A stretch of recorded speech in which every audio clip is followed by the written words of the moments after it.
All right, whenever you're ready, just talk about who you are and what you do. Edit this, Dave. Yeah, we'll edit it down. Anything we want to take away. We can edit out your mistakes. Yeah. All right, so, well, here I am. I just completed my first CD. It's called A New Dawn, and it's based on my second grade teaching. Quite a few of the songs are learning songs for 7, 8-year-old children. Some of them are just fun songs, and hopefully you'll get a chance to listen to it and enjoy it, and maybe your child might even like a few of the songs. Okay. How long were you a teacher? I taught second grade for 12 years, and then I subbed for 4 years. So subbing's very interesting because you might have pre-K one day and seniors the next day. You said the songs are about learning songs. Can you give an example of one?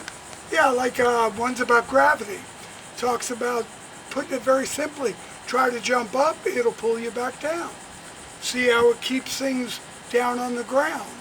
So it puts it in a very simple, level for children to see it from that point of view. Another one is about the tilt of the earth. It's called The Reasons for the Seasons. And it talks about winter and summer, and especially if you live up north, you have a little bit more of a change in the weather, but it's due to the tilt of the earth. Without getting into specifics, like it's 23.5 degrees, 8-year-olds don't need to know that. But it ends with the part that points away from the sun is having winter fun. So it keeps it on their level. Another one is from a child's point of view, and she just learned or is learning how to write. And she's saying, what a neat thing this is, but look at these letters. They're so corny and funny looking. Like look at the G, and look at the Q. They both have tails that's going askew. Or look at the Z, is it coming or going? It's hard to tell. And look at that O, it seems to be lost. It's going in circles all the time. And it puts it in a child's point of view that she's learning to write, and she's saying, I'm learning the letters, but it's easy for you. So it comes out real cute as she's kind of figuring out how to write stories and stuff. One of them is very simply, never eat soggy waffles. And it's teaching children north, east, south, and west, but keeping it in a fun way, Never eat soggy waffles. And it's a good way to learn directions.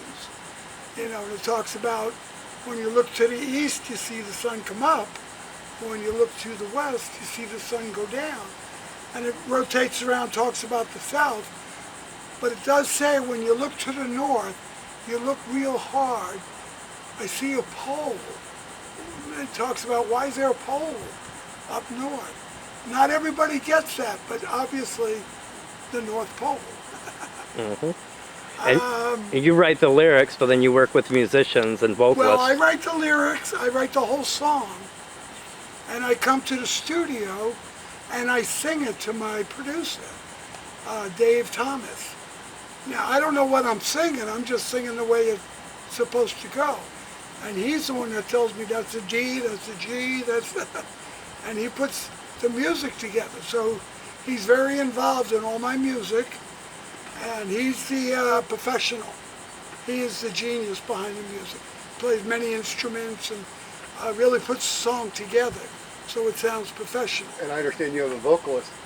What's that? You have a vocalist for you as well. Oh, and all my songs, or most all my songs are sung by professionals or semi-professionals, because I'm not really meant to sing, so you need to keep me away from a microphone.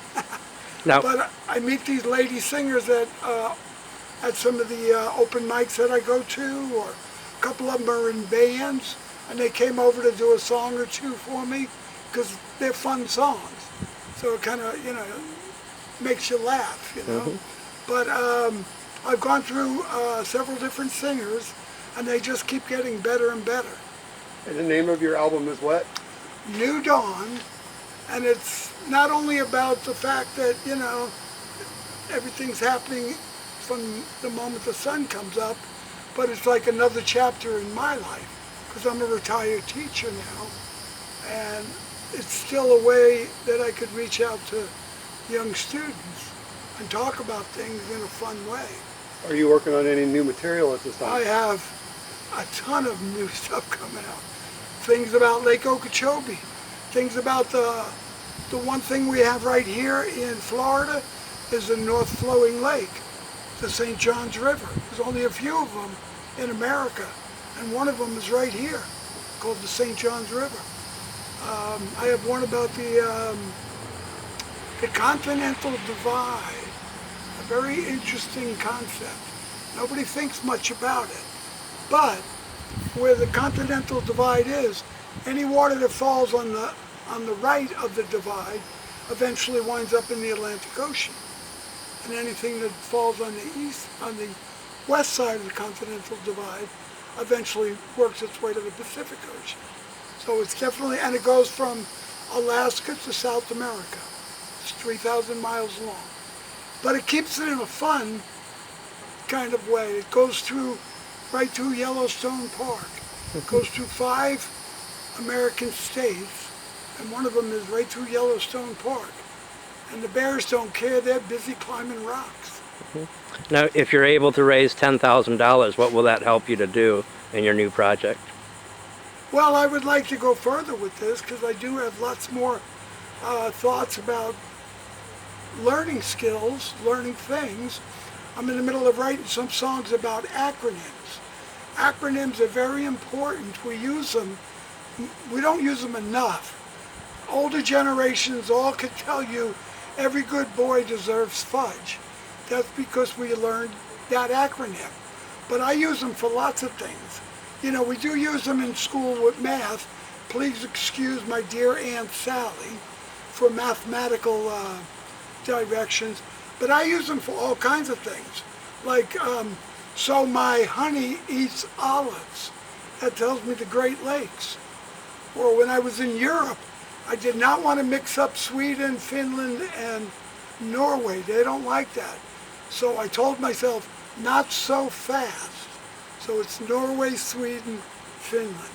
Because you don't want to look like a foolish American when you're saying, so I want to go to Sweden. And they say, Sweden's over there, buddy. So acronyms are very, they can be very useful. I mean, we have the one that a lot of people know. My very educated mother just sat us near pizza. And if you could remember that, that's the planets all lined up. Pizza is Pluto, though. So he's been knocked down to dwarf planet, but he belongs in the sentence. In a strange way, you're kind of like schoolhouse rock of the modern generation. Yeah, I would say that. Yeah. And who is your audience? Well, hopefully young 8, 7, 6-year-olds. A few of the songs might be a little bit more confusing for a 6 or 7-year-old, so maybe an 8 or 9-year-old. But I would definitely have the parents listen to them first. Make sure that they have no problems with the words, the subject. You know, I am a retired teacher, so I'm a professional. I would never say or sing about anything inappropriate. My subjects are all dealt with learning subjects. So nothing. So you stay away from topics like evolution and stuff like that? Yeah, I don't go into anything that's religion or anything that's Controversial. Well, I try to stay on a 2nd grade level, so we're not going to get to go too deep anyway. And what are the expenses that you encounter when you're creating an album? Studio time, etc. Well, I have one song that came about because I had to stay in the hospital. And I told somebody when I got out, after my surgery, how nervous I was. And they put the thought in my head, if you think you were nervous, think about the children that were stuck in that hospital. So I came out with a song about doctors and nurses and how children might fear them at first, but they're actually the people that can help them, and they're also in the right place, being in the hospital. And by the end of the song, hopefully the little patient from the hospital feels much more relaxed about being there. And they realize that the doctor and the nurse are strictly there to do the right thing, make them better. And, So some of them are a little off topic. and what are your goals moving forward with your music from now till the next 5 years? What are your goals and I really what? haven't thought that far ahead, but I keep getting new ideas popping in my head that can be turned into songs. And the fun of it is if, I keep getting good singers. I got a great musician producer who does fabulous work with the music. When you hear it, you realize he's the professional, and the studio is a professional studio. A lot of times I'm playing guitar on the song, but I get faded out because he's actually just going for what sounds best, and that's not always me.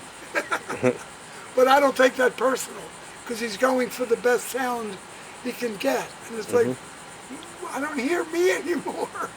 Well, we had to put some violins in there, but Okay. Any closing thoughts for those that are looking to help you to finance your music goals? well, the fact that I'm a retired teacher living on Social Security, I don't know if people realize how tight it is in the southern states for teachers. Our earnings are not that big, so our Social Security's not that big. So although I'm safe and I'm in an RV and I'm safe, I guess, it would be nice to have a little bit of money to do things. Yeah, you have the bare necessities, but you'd like to grow your audience. I would. I would definitely I would get a kick out of seeing children sort of along the line of Charlie Waffles from 2.5 Men, where the songs wound up being really fun. The kids loved them. So I would love to see them loving these songs. That would be really neat. Okay. And that it really is a teacher's legacy. But That really is a teacher's legacy, is to see your children enjoy the learning. absolutely.